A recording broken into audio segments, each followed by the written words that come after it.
Welcome back दोस्तों हमारे YouTube channel the bridge education में, जहाँ पे हम 6th क्लास की English second book the pact with the sun का 5th चैप्टर आज ब्रीफली डिस्कस करेंगे, जो है म्यूजिशियन के ऊपर, यानी एक संगीत के ऊपर। इसमें आप देखेंगे तानसेन यानी कि जो 15th सेंचुरी 15वीं सदी यानी कि 1556 से पहले की ये स्टोरी है। और इस स्टोरी में आप तानसेन यानी म्यूजिशियन जो गाना गाते हैं उनके बारे में पढ़ेंगे। तो बेसिकली मैं आपको एक छोटा सा ब्रीफ दे देता हूँ कि क्या म्यूजिशियन क्या है, मतलब 15th सेंचुरी में क्या। और अब ऐसे आपने म्यूजिशियंस आज भी बहुत देखे होंगे, जैसे आपके नॉनेबल म्यूजिशियंस होते हैं, ऐसे अरिजीत सिंह हैं और बहुत सारे हैं, मोहित चौहान हैं। तो उस टाइम पे भी म्यूजिशियंस हुआ करते थे इन द पास्ट, पर उस टाइम क्या था, इंस्ट्रूमेंट्स इतने नहीं, मतलब इतना स्पीकर वीकर आप देख रहे हैं, टेक्नोलॉजी जो एडवांसमेंट है वो उतना नहीं होता था। तो ना ही माइक होता था ना कुछ होता था। तो वहाँ पे इस टाइम पे क्या होता था, हर राजा यानी कि जो एक प्रेसिडेंसी कह लीजिए आप, या फिर कोई एक एरिया कह लीजिए, उस एरिया को भी राजा होता था, उसका होता था कोर्ट। कोर्ट का मतलब होता है दरबार, हिंदी में उसे दरबार कहते हैं, जिसमें बेसिकली सारे टाइप के कल्चर रिप्रेजेंट होते हैं। जैसे आज हमारा राष्ट्रपति भवन है, अगर आप कभी राष्ट्रपति भवन जाएं, वहाँ पे फ्राइडे जा सकते हैं, अभी तो कोविड है, लेकिन वैसे आप इसको विज़िट कर सकते हैं। तो उसमें अब क्या है, रिप्रेजेंट क्या कर रहा है, कोर्ट यानी कि वो दरबार अपने उस एम्पायर को रिप्रेजेंट कर रहा है। तो उसमें जो राजा है, जो किंग है, वो बेसिकली बहुत सारे ज्वेल यानी कि ख़जाना नहीं, हीरे जवाहरात नहीं, ज्वेल यानी कि ऐसे सिंगिंग में एक ज्वेल है जी हमारा ये।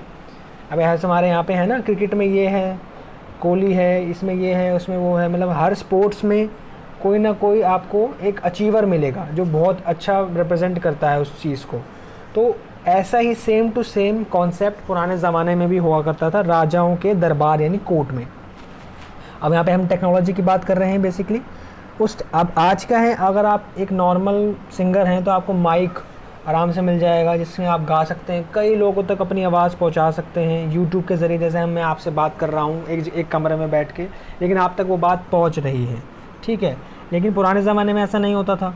तो बेसिकली आपको अपनी वॉइस पे ध्यान देना है, यानी कि जैसे मैं आप बोल रहा हूँ, अब ऐसे ही सिचुएशन में एक सर्कल या फिर एक दरबार में मैं बैठ के गाऊँगा, जिससे कि जितने राजा की फैमिली, जिनके जो मंत्रिमंडल यानी कि जो जितने भी इनके मिनिस्टर्स हैं और जो पब्लिक्स हैं वो सुने। अब इसमें क्या होता है, आपकी आवाज़ बहुत अच्छी होनी चाहिए। क्यों? क्योंकि या कोई माइक नहीं है आपके लिए, कोई वो नहीं दे रखा जो आपको एम्पलीफाई कर दे आपकी वॉइस को। तो उस ज़माने में सिंगर्स को बहुत ही ज़्यादा प्रैक्टिस करनी पड़ती थी अपनी आवाज़ को एकदम सही और तेज़ रखने के लिए, ताकि सभी लोग सुन सकें। और उस टाइम पे क्या होता था, बेसिकली ज़्यादा टेक्नोलॉजी एडवांसमेंट नहीं था। तो आपको देखेंगे, आप जो पुराने ज़माने के सॉन्ग्स अगर आप कभी सुनते होंगे, या फिर आपके पापा या दादा सुनते होंगे कि मेरा ये फेवरेट सॉन्ग है, मेरा वो फेवरेट सॉन्ग है, आपने देखा होगा बहुत ही वो लंबे होते हैं, 10-10 15-15 मिनट के सॉन्ग्स होते हैं, उनको स्टार्ट होने में बहुत टाइम लगता है। तो ऐसा क्यों होता था? क्योंकि उस टाइम पे इतना प्रोडक्शन नहीं हुआ करता था। मतलब आप आज क्या है, अगर मैंने कोई सॉन्ग बनाया तो मैंने उसको फटाफट से यूट्यूब पर डाल दिया और वो ट्रेंडिंग हो गया।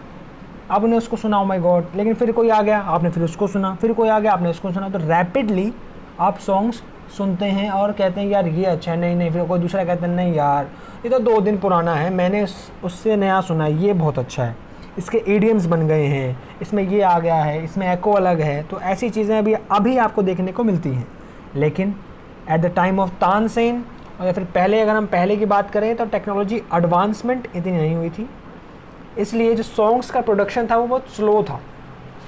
और जो सॉन्ग बनते थे वो इसलिए इतने बड़े होते थे कि उसको बेसिकली बैठ के एंजॉय किया जा सके। अब जैसे हम कहते हैं ना, हम पार्टी में जा रहे हैं, क्यों जा रहे हैं? एंजॉय करने के लिए।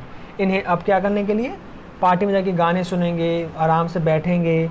तो ये भी एक तरह की पार्टीज़ हैं जो कहाँ पे हो रही है? दरबार में हो रही, कोर्ट रूम में हो रही हैं। और इसमें हम क्या सुन रहे हैं? गाने सुन रहे हैं। तो इसमें क्या होता था, जो सिंगर है उसको कई तरह के आलाप कह लें आप उसको, या फिर राग कह लें, इसे स्टैंजा कहते हैं इंग्लिश में, वो दिखाने होते हैं। जैसे सा रे गा मा ऐसे करके उन्हें दिखाना होता है कि मैं इतना कैपेबल हूँ और मैं हर चीज़ गा सकता हूँ। तो बेसिकली ये एक छोटा सा इंट्रोडक्शन था म्यूज़िक, जितना मुझे पता है उसके बेसिस पे। अब हम बात करते हैं 6th के लेवल की, ज़्यादा हाई ना हो जाए। तो इसमें एक छोटी सी तानसेन की कहानी है।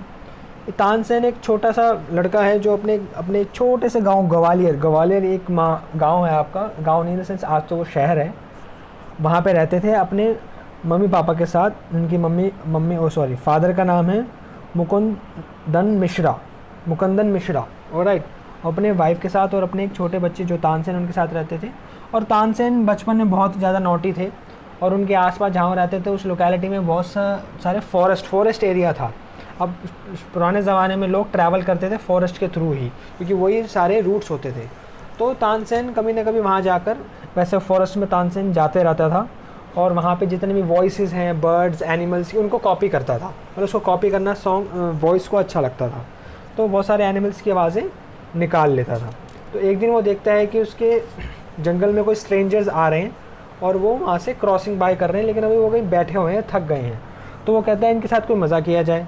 तो वो क्या करता है, शेर की आवाज़ निकालता है। उनमें से उनके एक जो मेन गुरु जिसे कहते हैं आज, जिसे हम कहेंगे जो म्यूजिशियन में जो हाई पोस्ट लेके बैठे हैं, वो एकदम से कहते हैं कि शेर की आवाज़ तो कहाँ से आई है, शेर की आवाज़ तो ऐसे लग नहीं रही और शेर इतना पास आ जाए, तो थोड़ा डाउट होता है। लेकिन उसके बाकी लोग डर जाते हैं शेर आ गया करके।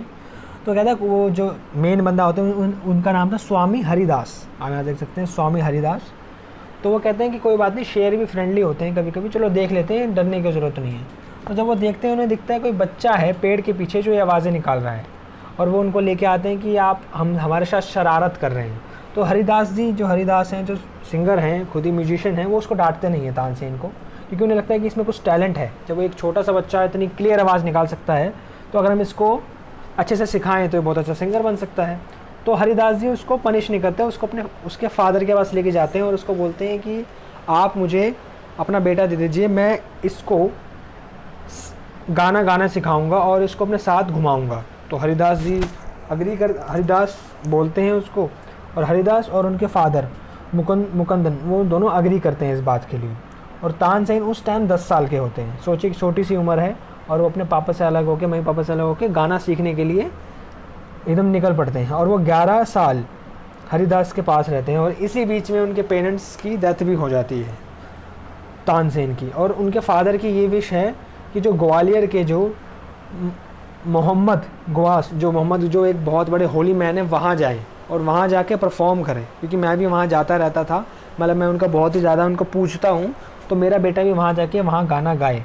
तो उनकी ये लास्ट विश होती है और वही तानसेन पूरी करते हैं, वहाँ जाते हैं, वहाँ गाते हैं और वो सबको पसंद आते हैं, वहाँ वो फेमस होने लग जाते हैं एकदम से, और उनके फादर की इच्छा भी पूरी हो जाती है। तो उसके बाद तानसेन ग्वालियर के एरिया में जो वहाँ की जो क्वीन या रानी जिसे आप कह लीजिए होती हैं, रानी मृगनी, उनके कोर्ट में यानी कि उनके दरबार में जाके भी वो वहाँ पे गाना गाते हैं, और वहाँ से वो और फेमस हो जाते हैं। और वहाँ पे उसी कोर्ट में, उस रानी के कोर्ट यानी दरबार में जो और सिंगर्स होती हैं, उनमें से एक सिंगर होती है हुसैनिया, उनसे वो शादी करते हैं और उसके बाद उनके 5 बच्चे होते हैं, सोचिए, और वो भी सिंगर्स होते हैं।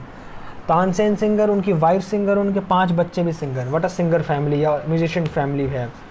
तो उसके बाद वो बहुत फेमस होने लग जाते हैं धीरे धीरे, और वो इधर उधर घूमने लगते हैं, मतलब अपने आप जो अपनी जो प्रैक्टिस हैं उनको फॉलो करते हुए इधर उधर घूमते हैं, जिसमें वो एट द एंड उस टाइम के जो एम्परर होते हैं, जो हिंदुस्तान के राजा होते हैं, अकबर, वहाँ उनके कोर्ट में भी गाना गाते हैं। और 1556 यहाँ आप देख सकते हैं, 1556 में अकबर उनको अपने कोर्ट में बिठा लेते हैं, यानी कि कहते हैं कि आप अब परमानेंट यहाँ रहेंगे और आप यहीं गाएंगे और लोगों को सिखाएंगे और एंटरटेन करेंगे। तो तब से लेकर वो तानसेन फेमस हो के अकबर के कोर्ट में चले जाते हैं, और अकबर उनसे बहुत प्यार करते हैं, मतलब उनका गाना, उनकी सिंगिंग की उनकी जो रिदम है बहुत अच्छी लगती है। तो वो कभी कभी अकबर का तो ऐसा था कि इस जो स्टोरी में बताया गया है कि वो दिन हो या रात हो, कभी भी तानसेन के घर में जाके, जैसे वो मान लो प्रैक्टिस कर रहे हैं तो वहाँ जाके बैठ गए। तो सोचिए किंग को वो गाना इतना पसंद आ रहा है कि वो प्रैक्टिस में भी चले गए उनके घर में ही, तानसेन के, और वहाँ बैठ के सुन रहे हैं बस। तो ये देखकर जो बाकी कोर्टियंस, जैसे अगर आपने प्रीवियस चैप्टर पढ़ा होगा तो उसमें आपने देखा होगा एक ईरान का लेसन हमने पढ़ा था, जिसमें एक हम्बल मैन होता है, जिससे बाकी कोर्टियंस जो होते हैं दरबारी वो चिढ़ने लग जाते हैं, क्योंकि राजा उसको ज़्यादा इंपॉर्टेंस देता है। यहाँ भी यही होता है कि अकबर उसको ज़्यादा इंपॉर्टेंस देता है और उसके गाने सुनने के लिए सुबह शाम उसको बुलाता रहता है, उसके घर चला जाता है, तो उनको चिढ़ होती है। तो एक गाना या फिर इसे एक राग कहते हैं जिसका नाम है राग दीपक, दीप कह लीजिए, दीपक कह लीजिए। ये गाने से अगर कोई सिंगर इसे गाता है, ऐसा कहा जाता है, तो अगर वो एक गाए और अच्छे से गाए तो वो जल सकता है, यानी कि वो एकदम बर्न टू एशेस हो सकता है। तो ये सब उन कोटियंस को पता होता है कि अगर हम तानसेन से ये गाना गवा दें तो वो मर भी जाएगा और हमें उससे छुटकारा ही मिल जाएगा, ताकि अकबर उसको ज़्यादा अटेंशन और प्राइसेस जो वो उसको देता रहता है वो ना दे। और इस कोटेंस में शुकांत मानी ये बहुत फेमस होते हैं, मतलब यही होता है मेन जो ये आइडिया लेके आता है कि ये बहुत अच्छा आइडिया, चलो करते हैं। और ये राजा यानी अकबर के पास जाके बोलता है कि अकबर, अगर तानसेन इतना ही महान सिंगर है, आप उसको इतना महान सिंगर मानते हो, तो उसको बोलो ना राग दीपक गाए। तो अकबर कहता है हाँ इसमें गा देगा, इसमें कौन सी बड़ी बात है, वो तो बहुत अच्छा सिंगर है, इसमें इसको टेस्ट करने के लिए क्या बात है, मैं उसे खाली ऑर्डर दूंगा वो गा देगा। अब किंग का ऑर्डर तो कोई भी नहीं टाल सकता, तो तानसेन ने भी कहा कि ठीक है मैं गा दूंगा ये राग दीपक, लेकिन मुझे थोड़ा प्रिपरेशन करने के लिए टाइम चाहिए। और वो जब घर जाता है अपनी वाइफ से कहता है कि ये तो मुझे भी पता है, अगर मैं ये राग दीपक गाऊंगा तो मैं खुद जल के राख हो जाऊंगा, क्योंकि ये सॉन्ग इतना मतलब हाई टोन का है कि आसपास के जितने भी अगर आप सराउंडिंग में जो दरबार है वहाँ पे दीपक जो होते हैं वो जो जल उठते हैं, ऐसा कहा गया है। एकदम गरम गरम हवाएं चलने लग जाती हैं, मौसम एकदम गर्म हो जाता है। तो तानसेन सोचता है कि गाना तो पड़ेगा, राजा ने बोला है, लेकिन अगर मैं गाऊँ तो मैं मर जाऊँगा, तो मैं क्या करूँ। तो वो एक आइडिया लगाता है, वो कहता है अगर जो मेरी बेटी है सरस्वती और उसकी फ्रेंड रूपवती, अगर वो राग मेघ, अब राग मेघ भी एक सॉन्ग है जिसमें क्या होता है, अगर हम ये सॉन्ग गाते हैं राग मेघ तो बारिश होती है, समझ रहे हैं आप। राग दीपक गाते हैं तो गर्मी होती है, और राग मेघ गाते हैं तो हवा चलती है और बारिश होती है। तो तानसेन ने आइडिया ये लगाया कि अगर मेरी बेटियां पीछे से बैकग्राउंड में अगर ये गाएं राग मेघ तो बारिश होगी, तो जो गर्मी की जो है उससे मैं बच जाऊंगा। तो ये वो प्लान बनाते हैं और वो राजा को बोलते हैं मैं प्रिपेयर हूँ, अब मैं वो राग दीपक गाने के लिए तैयार हूँ। और वो पीछे से अपनी डॉटर्स को बोल देते हैं जब तक लैंप ना जलें तब तक तुम राग मेघ नहीं गाओगी। मतलब वो दिखाना चाहते थे ना कि मैंने राग दीपक जो हॉट सॉन्ग है वो इतना अच्छा गाया कि दीपक जल उठे। और उसके बाद उनकी बेटियां राग मेघ जो समर सॉन्ग नहीं, जो बारिश करने वाला सॉन्ग है वो गाएं, जिससे कि मैं बच जाऊं। और ऐसा ही होता है, जब तानसेन राग दीपक गाते हैं एकदम से सारी हवा गर्म होने लग जाती है, पूरा एटमॉस्फेयर एकदम, आसपास के लोगों को गर्मी लगने लग जाती है, पसीने आने लग जाते हैं, आंसू टपकने लग जाते हैं, और तानसेन को भी ये फील होने लग जाते हैं कि हाँ मैं वो चीज़ गा रहा हूँ, बहुत अच्छे से गा रहा हूँ। और वो कंटिन्यूसली चलती रहती और एकदम से दीपक जलते हैं, पानी उबलने लग जाता है, इतना आप देखिए हो जाता है टेम्परेचर। और इतने में वो जैसे ही दीपक चलते हैं उनकी बेटियाँ और उसकी फ्रेंड राग मेघ यानी जो वाटर वाला सॉन्ग है वो गाने लग जाती हैं, और सामने पतझड़ आने लग जाता है और सारी चीज़ें स्टार्ट हो जाती है, जिससे कि तानसेन बच जाते हैं। और बाद में जब अकबर को ये चीज़ पता लगती है तो वो उनके जिन्होंने ये साजिश करी थी उसको सज़ा देते हैं और तानसेन को और अच्छे से अपनी कोर्ट में अच्छी पोजीशन यानी दरबार में अच्छी पोजीशन देते हैं। और तानसेन मरते दम तक यानी 1585 उनकी लास्ट डेट है, जब वो मर जाते हैं तब तक वो कोर्ट यानी दरबार में ही रहते हैं और नए नए गाने लिखते हैं। अब उनका जो टूम यानी कि जो उनकी कब्र है वो ग्वालियर में ही है, और बहुत से लोग उसको विज़िट करते हैं एज अ उनके लिए, मतलब जो गाना गाते हैं उनके लिए मंदिर है वो एक तरह से।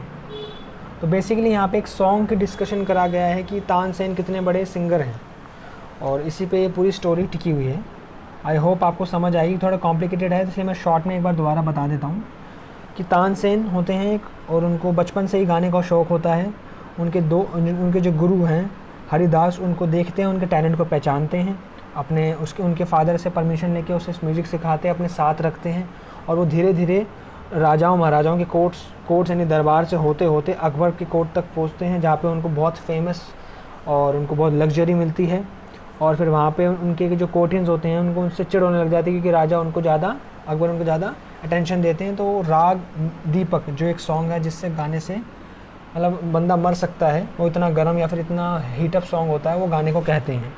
और तानसेन वो चाहते हैं कि मैं गाऊँ, लेकिन वो क्या टेक्निक लगाते हैं अपनी बेटियों को बोलकर राग मेघ जो वर्षा का सॉन्ग है वो गाकर इस चीज़ को बैलेंस करके बच जाते हैं। तो बेसिकली ये पूरी स्टोरी है, बताना चाहते हैं कि तानसेन कितने बड़े सिंगर थे। और आइए क्वेश्चन आंसर्स देख लेते हैं। अब स्वामी हरिदास को कैसे पता लगा, हमने अभी डिस्कस किया टैलेंट, क्योंकि उन्होंने जंगल में कई जानवरों और बर्ड्स की आवाज़ निकाली थी। ठीक है। अब अकबर के कोर्ट में तानसेन की कैसे आए थे, क्योंकि वो तो फेमस हो चुके थे, ग्वालियर से बहुत सारे चल के आए थे और इसलिए उन्होंने उसको ज्वाइन किया। और अब उसमें क्या है, तानसेन को मतलब अकबर तानसेन को इतना पसंद क्यों करते हैं, और इसे ऐसे को बताइए जैसे कि लग रहा हो कि हाँ यार वो पसंद करते हैं। तो सिंपल है, वो रात हो या दिन उनके घर में जाके उनकी प्रैक्टिसेस सुनते थे, उन्हें कभी भी बुला लेते थे अपने, कहते थे कि मुझे गाना सुनना है, मुझे गाना सुनाओ। और जो अदर कोर्टियंस जो अलग दरबारी थे वो क्या सोचते थे कि ये तो एकदम चिड़चिड़ वाली सिचुएशन, जेलस हैं मुझसे, क्योंकि वो हमेशा राजा का फेवरेट बन के रहता है। और राग दीपक गाने से क्या होता है, सिंपली वो इतना हॉट सॉन्ग है जिससे कि वो बंदा मर सकता है। और तानसेन को ये गाने के लिए किसने बोला, मतलब किसने साजिश करी थी, उनके अलग कोर्टियंस ने, ताकि वो उससे बच सके, यानी उसको रीड ऑफ कर सके। ठीक है। और तानसेन जैसे 6 क्वेश्चन में क्या कहा गया है, अग्री क्यों हुआ था, क्योंकि किंग ने कहा है, अगर एम्परर का ऑर्डर नहीं मानेंगे तो फिर कैसे रहेगा। एंड 7th क्वेश्चन का फर्स्ट है, आप देख सकते हैं कि उसने अपने आप को कैसे बचाया, अपनी बेटियों से राग मेघ गवा के। और वो प्लान वर्क करा, और कैसे, आपको सबको पता है कैसे वर्क करा, बारिश होने लग गई जिससे वो बच गया। और ये 8 नहीं तो एक छोटा सा पैरा है जिसमें बताया गया कि क्लासिकल म्यूज़िक आपको पसंद है, जैसे क्लासिकल इंस्ट्रूमेंट सितार होता है और बहुत सारे इंस्ट्रूमेंट होते हैं, अगर आपको पसंद है तो आप उनको कंटिन्यू रखें। ये हमारे देश का कल्चर है, आपको सबको फॉलो करना चाहिए। और कुछ इंडियन म्यूजिशियंस के नाम आप बता सकते हैं, जैसे तानसेन जिसके बारे में हम पढ़ ही रहे हैं, और एक हैं अली अकबर खान, इसमें वो भी बहुत अच्छे सिंगर थे। रविशंकर जी हैं और मिस बिस्मिल्लाह खान जी हैं, सारे सिंगर्स हैं। तो बेसिकली ये सिंगिंग पे टॉपिक था, क्लासिकल सिंगिंग पे, जो 15 सेंचुरीज़ के बारे में बता रहा है। तो आई होप आपको ये चैप्टर समझ आया हो और आप इस चैप्टर को दोबारा एक बार रीड करें। और thank you so much for watching this. इसको लाइक, अगर आपको वीडियो पसंद आई तो लाइक करें, शेयर करें एंड सब्सक्राइब करें। Thank you.